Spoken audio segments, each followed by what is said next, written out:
This is important right now because you hear this taught a lot. It's taught across colleges. It's taught on campus, and it's taught in the media. It's taught in the entertainment industry. Today, whenever we're talking about the unspeakable acts committed in the name of Islam across the world in record numbers, what is it that we're inevitably told? But the Crusades. All right, don't ever use that voice again. But the Crusades. As a matter of fact, it's so commonly used. Here's a montage.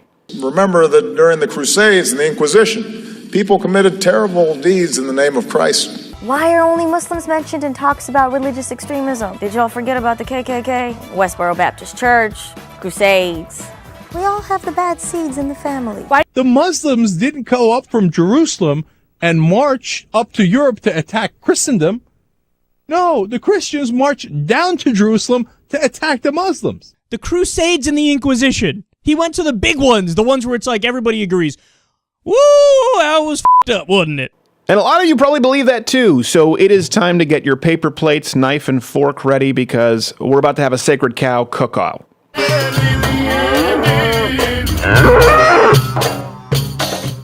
It's a nice little graphic there. Assured to get us some letters. So let's get through these myths. If you've been taught about the Crusades, I'll call them the Second Crusades. The retaliatory Crusades, I'll explain in a minute because it's important, that they were unprovoked, that it was just Christians running across the globe with pointy hats and swords, killing any and all Muslims they could find, innocent or not, simply because they didn't like their brownness.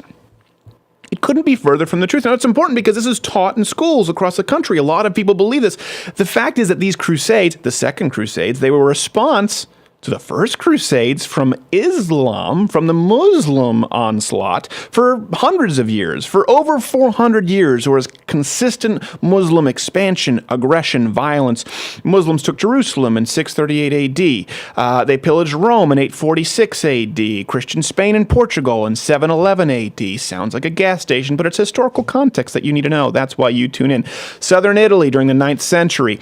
The Ottoman Turks were advancing into Europe and invading the Byzantine Empire.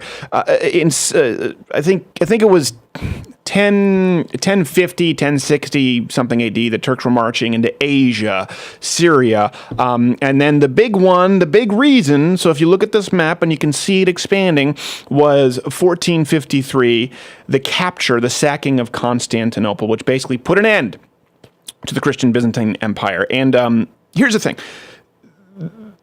I understand military expansion, okay? So I'm not going to condemn the Islamic world for doing this back then, okay? Now, right away, that should change the context to the Crusades because people war and people go back and gain territory and win.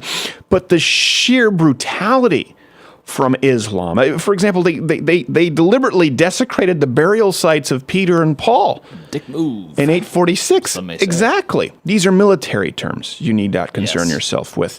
They would behead people, as we see today. They had methods of torture that were incredibly brutal. The dimitude, meaning they would force non-Muslims to be subservient and pay taxes, and they didn't get to enjoy the same kind of rights as Muslims got to enjoy. Something we don't mention amongst our white guilt, millions, some people estimate higher than 100 million died under the Arab slave trade. We have courses that we're forced to take here in the United States to learn about the evils of slavery that we stopped. Oh, are they teaching those? Anywhere across the Islamic world? Is there Islamic guilt? Is checking your Islamic privilege a thing? So this kind of brutality, this kind of inhumane treatment, and yes, military expansion and cultural expansion is what led to the retaliatory crusades. People like Vlad the Impaler, you've probably heard of. Do you know Vlad the Impaler? Commonly known as Dracula, I believe. Dracula is how he's known. Yeah, Vlad the Impaler was an actual person. Some sucked. Little bit of a sadist. I'll give that to you. Vlad the Impaler became really brutal precisely because he was a prisoner and saw the inhumane treatment, saw the brutality from the Islamic Empire. That's why he's seen as a folk hero to some. Now, I would say he went a little too far the other direction with impaling people and allegedly drinking blood. He found the line. But it's good for him. He found it. You find it and then you dance back. That's what you have to do. They heard the message loud and clear. It's true. He was one of the few people who fought them off. He was using Verizon back then while everyone else was on Sprint. They got the message. He was ahead of his time. Vlad incurred no roaming charges. Like that. I do. So all of this is what led to the Pope putting forward the idea of a Christian crusade for the first time that kind of gave license to killing people who weren't Christians because they were facing the extinction, potentially, what they thought of their culture, of their way of life, to who they saw to be barbarians at that point. And it's important to remember that the Crusades, the retaliatory Crusades from the Christians at that time, met the criteria of the just war clause. They were thought of as an act of love in response to Muslim aggression. Historically, they met the criteria that was necessary. So that's a big myth that we know. Another one that we hear a lot, and that context matters, is that the Crusades are some sort of a source of modern Muslim aggression or angst toward the West. There are terms out there, often parroted by, of course, the Young Turks, Reza Aslan. Did any of you learn this in college where they talked about when Christians took Jerusalem in 1099? I should say, took back Jerusalem. Yeah. Which is really what they wanted to do. They'll teach you when Christians took Jerusalem in 1099. No, when they took back Jerusalem. Kind of like when people talk about the War of 67 when Israel gained territory. They don't talk about how many countries, was it Egypt, Jordan, I'm going to remember the third one, were teaming up to eviscerate them, and Israel just happened to kick their asses and took their land for protection. It's left out. So when Christians took back in 1099, you've heard this term, right? That their siege of Jerusalem, blood. They had blood up to their knees. You might have heard it. It's a term thrown around a lot. Even so much so that Bill Clinton said this after 9/11, mind you. The context matters. In trying to be sympathetic and show his tolerance and how progressive he was to the terrorists and terrorist supporters across the Islamic world, Bill Clinton had this to say: those of us who come from various European lineages. Can you do it in Bill Clinton? Yeah, try that. Are not blameless. Indeed, in the First Crusade, when the Christian soldiers took Jerusalem, they first buried a synagogue with 300 Jews in it. I was going to say that's unnecessarily dark to do it in a Bill Clinton voice. And proceeded to kill Muslim women, Muslim children, at the Temple Mount. I want to get down to the part where he said, the description of the event describes soldiers walking on the Temple Mount, a holy place to Christians, with blood running up to their knees. The common term, he reiterated it. I can tell you that story is still being told today in the Middle East, and we are still paying for it right after 9/11. First off, that's physically impossible for blood to be up to your knees, of course. And by the way, it may sound like we're trying to take something literally that they meant figuratively. No. They will teach this in college literally, and Bill Clinton meant it literally. Steve Weidenkopf pointed out that this is not only physically incapable, but corrected the record regarding the Jerusalem battle. Standard practice at the time dictated that a city that refused to surrender at the sight of a sieging army would suffer any and all consequences of a successful siege. This is why many cities back then agreed to terms before commencement of this siege. It doesn't mean all Muslims did that. They didn't necessarily follow the rules of war. As we've seen now, they didn't really follow any civil rules of engagement. The point is, 11th century warfare was harsh. This shouldn't be a surprise. Yes, the retaliatory Christian crusaders did kill many inhabitants, but the events are not out of the ordinary. And modern accounts, like Bill Clinton, when they throw it out there, they're used to stir up backlash against the West. They're the ones who are stirring the backlash up against us here in the Western world. They're the ones who are encouraging people in the Islamic world to use it as an excuse, because the Crusades were largely forgotten and they weren't used as justification for ISIS, for Taliban, for take your pick for that rule of the day. And here's something I would like to put forward. You know what? Not only is it understandable now, given this context, that the Crusades occurred, the Crusades were necessary. They had to happen.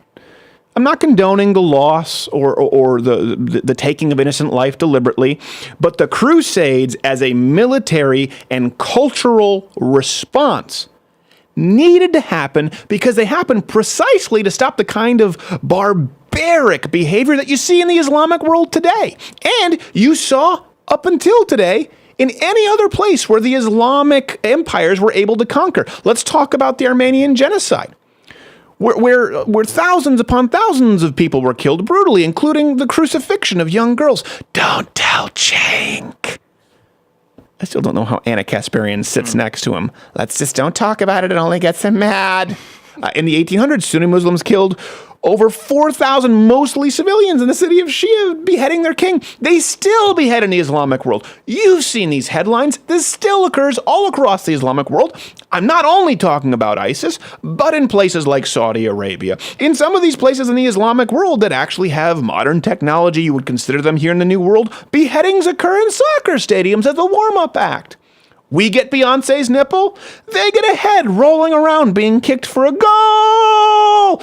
I'm just saying that the reason the Crusades occurred were to stop the kind of behavior that shock you every single day when you read the news from the Islamic world.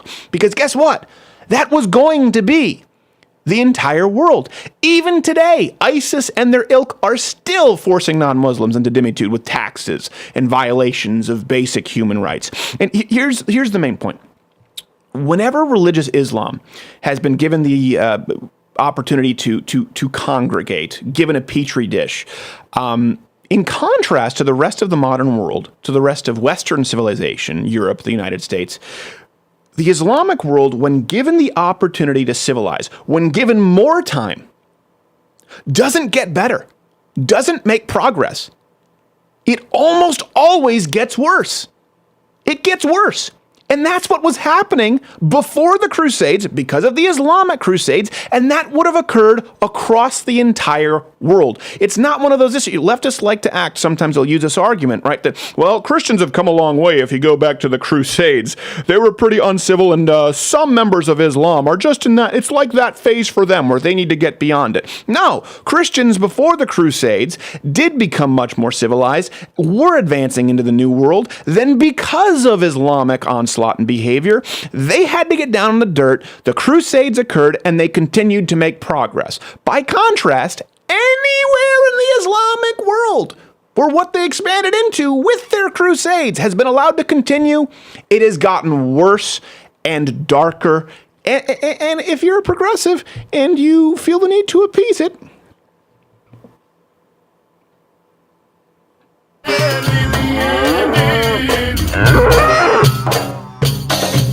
if you like this video, subscribe by clicking the button that says subscribe. If you're not aware of it now, there's no way you're learning the internet at this point. I'm not going to help you. But this was clipped from my daily show, available exclusively to LottoWithCreditor.com/MugClub members. If you're a student, military, or veteran, enter in that promo code. It's less than $6 a month, and you get daily content. No more clips, plus this hand-etched mug. Oh, when I feel it, I got a chill like on the inside.